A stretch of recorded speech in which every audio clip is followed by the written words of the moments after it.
Are you asking yourself if you need a gimbal for your smartphone? Most smartphones today have great in-stabilization capabilities, but in some circumstances there is actually a good thing to have a gimbal.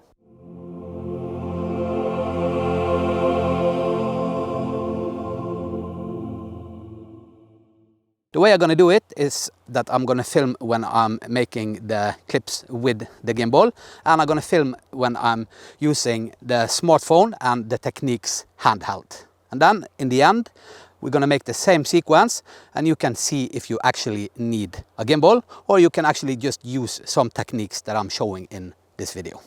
Let's start with the gimbal, and the first shot I do here is what I call a reveal shot. I'm revealing where we are, and I'm shooting in ultra wide and 60 frames per second, as you can see on the screen. So I'm locking the focus and exposure and pushing on record. Then it's all about trying to find a nice smooth direction and reveal where we are, like that. So then we're going to do it with the phone. When it comes to the stabilization in my phone, I usually take it off because I don't like it. I feel that I lose control when I'm moving the frame, so I actually take it off. So that's something to think about, experiment, and try out if it's something for you. Go behind and slowly reveal.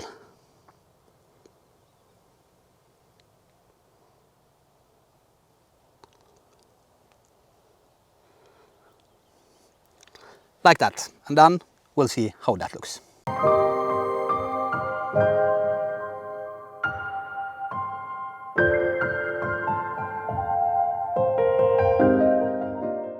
The next clip I am going to go for now is an orbit shot, because in the first shot we kind of revealed where we are, and we get the impression there is nature, trees and so on. So I'm going to continue on that path. Again, lock, push record, and then slowly move around the tree.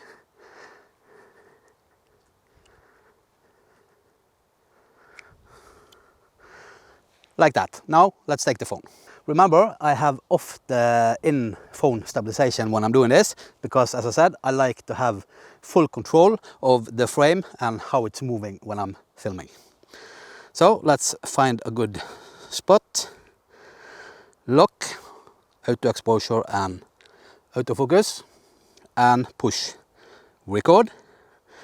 Then stiff off the body and move like a ninja.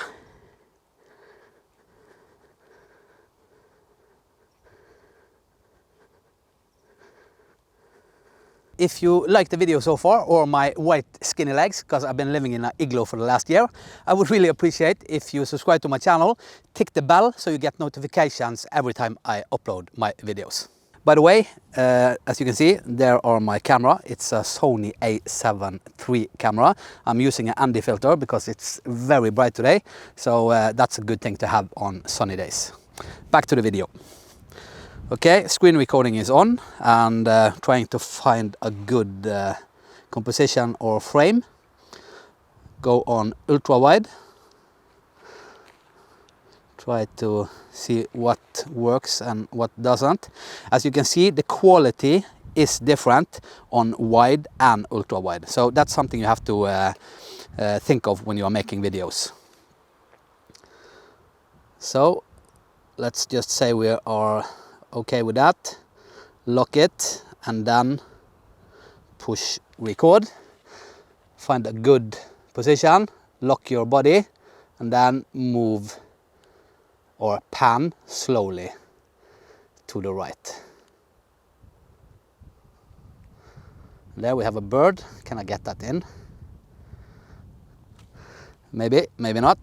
Lock it, stop it, and There we go. Okay, let's do the smartphone handheld. It's ultra wide, 60 frames. It's very important to go through every time, because sometimes you forget, or you take the phone off and put it on, and then maybe it's on wide instead of ultra wide. So then you're gonna get differences in your shot when you are editing it later. So make a rule for yourself to go through some things, so you are sure that you get the settings that you have decided on in the beginning. So find a composition here, autofocus, auto exposure lock, push record, find a good position, and then stiffen off the body and move slowly to the left this time.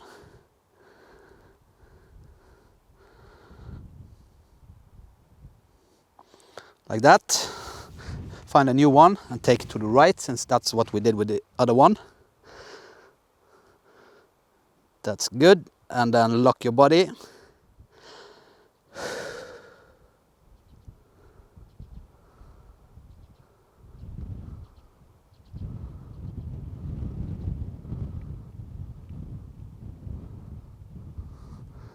And there you go.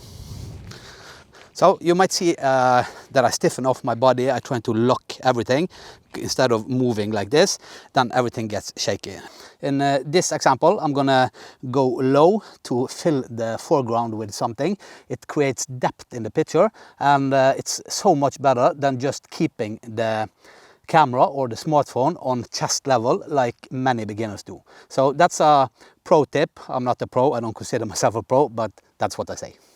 So let's first do the gimbal shot and then the camera shot. And again, as you see here, it's wide. We put it on ultra wide.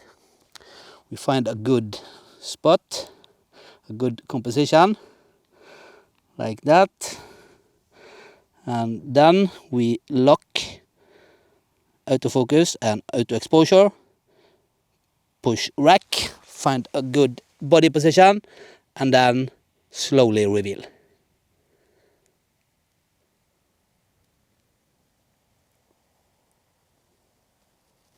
Like that. Good? Hope so. Then let's take the phone.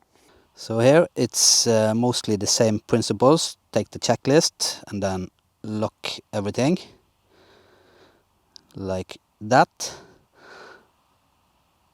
Find a good body position and then push rack and then slowly reveal.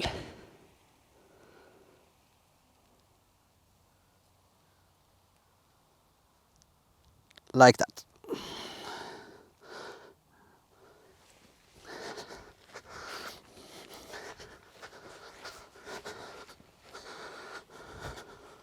Next shot is a walking shot. That's the most common shot that people take. They keep the phone at chest height and then they walk. Gonna do it with the gimbal first, and then I'm gonna do it handheld, and let's see how that looks.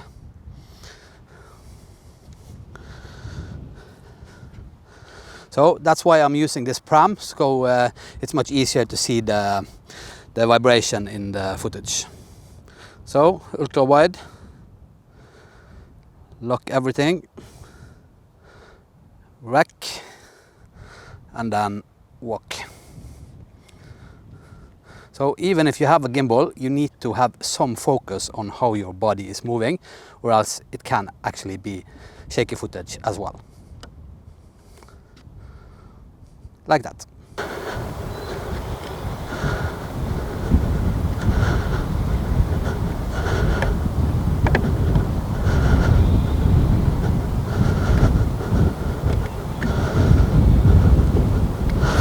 The next clip I'm gonna take is a special one. It makes a good effect in the video, and as I said before, it's important to have variations in your clips to make the video interesting and kind of special. So first we're gonna use the gimbal. It has its own vortex mode, and I'm gonna try that first, and then after the smartphone handheld. Again, autofocus, auto expose, lock, and then ultra wide and record. Get close in between the branches. find the object to focus on, and then find the starting point and slowly start to rotate as you move out in between the branches. Maybe you noticed when I used the gimbal that I was using my arms to rotate instead of the joystick. You can use the joystick in Vortex mode, but then you should go into the settings and put the speed you want it to rotate in. I didn't do that, so I just used my arms. But now let's do the handheld mode and see how that footage is going to be. Again, all the same thing, exposure, ultra wide and so on.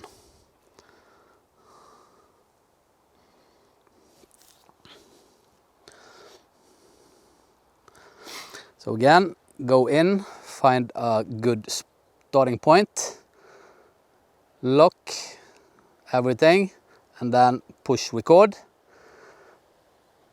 Be steady in your body and then slowly start to rotate out in between the branches.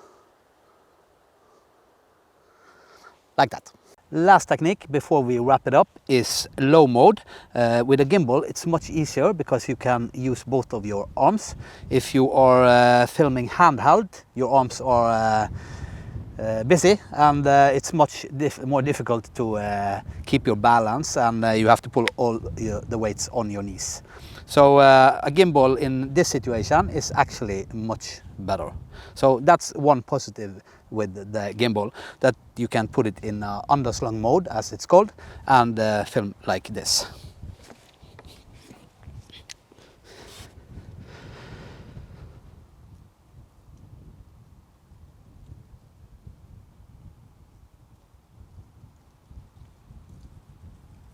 Okay, let's now try it in handheld mode. It's much more difficult because you need to keep your balance as well, and at the same time keep the smartphone some sort of stable. So we'll see how that goes. Again, you have to lock everything as we've been talking about. I am repeating it because it's important. It's very irritating if you go out a whole day, you're filming, get back home, and then you see that you messed up so many times. I did it especially a lot in the beginning. Very much. So that's why I repeat it.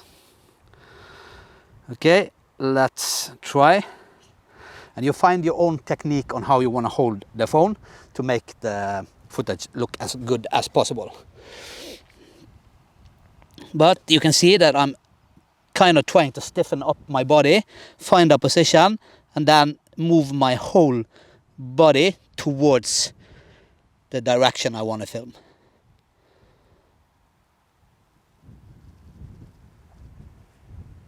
And you see now it's shaking, so keeping it close to your body, being tense, and then move the whole body towards where you want to film. Now that we have collected a bunch of clips, let's put it all together, the gimbal in one sequence and the smartphone and handheld in one sequence, and you can decide which one you like the best.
So after watching those two segments, which video did you think was the best one?